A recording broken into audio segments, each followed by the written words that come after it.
Hello guys, শুভ সকাল। হ্যাঁ, আপনারা ভালোই আছেন, আশা করি আমিও ভালোই আছি। এই যে আইছি আমি দেশে আইসি, এমন এই যে দেখতেছেন আমি এক সালার আড়তে বসে রয়েছি। এটা আমাদের মুরব্বিরই দোকান। আসছি মুরব্বির দোকানে ঘুরতে।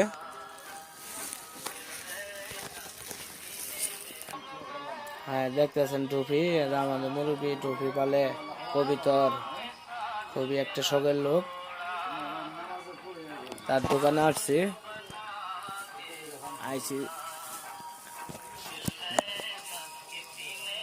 এই দোকান।